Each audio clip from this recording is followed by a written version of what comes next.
ಮಳೆಯಿಂದ ಜನಜೀವನ ಅಸ್ತವ್ಯಸ್ತವಾಗುತ್ತಿದ್ದು ದುರಂತಗಳ ಸರಮಾಲೆಗಳು ವರದಿಯಾಗುತ್ತಿದ್ದು ಶುಕ್ರವಾರ ಸುರಿದ ಭಾರೀ ಮಳೆಗೆ ಇಂದು ಬೆಳಗಿನ ಜಾವ ಮನೆ ಹಾಗೂ ಕೊಟ್ಟಿಗೆ ನೆಲಕ್ಕುರುಳಿದ್ದು ಹಸುಗಳು ದಾರುಣ ಸಾವನ್ನಪ್ಪಿವೆ. ಬೇಲೂರು ತಾಲೂಕು ಮಾದಿಹಳ್ಳಿ ಹೋಬಳಿ ಸಂಕಿನಹಳ್ಳಿ ಗ್ರಾಮದ ದ್ಯಾವಮ್ಮ ಭದ್ರಶೆಟ್ಟಿ ಮತ್ತು ಇದೇ ಗ್ರಾಮದ ರತ್ನಮ್ಮ ಎಂಬುವರ ಮನೆ ಶನಿವಾರ ಮುಂಜಾನೆ ಇದ್ದಕ್ಕಿದ್ದಂತೆ ನೆಲಕ್ಕುರುಳಿದೆ. ಮನೆಗೆ ಹೊಂದಿಕೊಂಡಂತಿದ್ದ ಕೊಟ್ಟಿಗೆಯಲ್ಲಿ ಮಲಗಿದ್ದ 3 ಹಸುಗಳು ದಾರುಣ ಸಾವನ್ನಪ್ಪಿವೆ. ಅಣ್ಣಪ್ಪ ಶೆಟ್ಟಿ ತಾಯಿ ದ್ಯಾವಮ್ಮ ಹಾಗೂ ಪತ್ನಿ ರತ್ನಮ್ಮರೊಂದಿಗೆ ಮನೆಯ ಮುಂಭಾಗ ಹಾಲಿನಲ್ಲಿ ಮಲಗಿದ್ದರಿಂದ ಪ್ರಾಣಾಪಾಯದಿಂದ ಪಾರಾಗಿದ್ದಾರೆ. ಕೂಲಿ ಕೆಲಸ ಮಾಡುವ ಇವರು ಹೈನುಗಾರಿಕೆಯನ್ನೇ ಉದ್ಯೋಗವನ್ನಾಗಿ ಮಾಡಿಕೊಂಡು ಜೀವನ ನಡೆಸುತ್ತಿದ್ದರು. ಮಳೆ ಕಾರಣದಿಂದ ಮಕ್ಕಳು ಊರಿನಲ್ಲೇ ಸಂಬಂಧಿಕರ ಮನೆಯಲ್ಲಿ ಮಲಗಿದ್ದರು.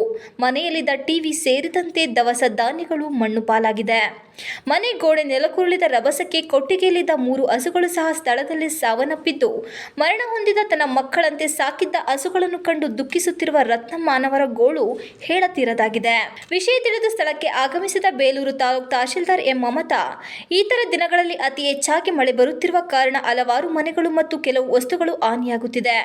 ಇಂತಹ ಒಂದು ಕುಟುಂಬ ಹೈನುಗಾರಿಕೆಯನ್ನೇ ನಂಬಿಕೊಂಡು ಬದುಕುತ್ತಿದ್ದು, ಆ ಕುಟುಂಬಕ್ಕೆ ಇದ್ದಕ್ಕಿದ್ದಂಥ 3 ಹಸುಗಳು ನಿಜಕ್ಕೂ ಬೇಸರದ ಸಂಗತಿ. ಕೂಡಲೇ ಇದರ ಬಗ್ಗೆ ಮೇಲಧಿಕಾರಿಗಳಿಗೆ ಮಾಹಿತಿಯನ್ನು ನೀಡುವ ಮೂಲಕ ಪರಿಹಾರವನ್ನು ನೀಡಲು ಮುಂದಾಗುತ್ತೇವೆ ಎಂದರು.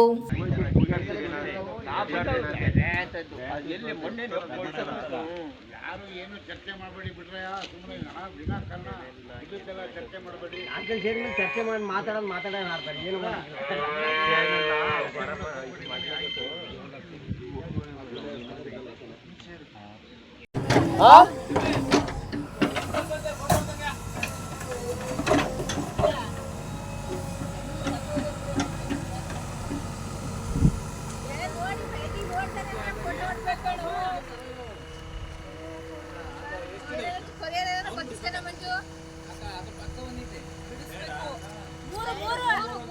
ಮೂರು ಇದ್ರೊಳಗೆ ಇನ್ನೂ 2 ಇದಾವೆ.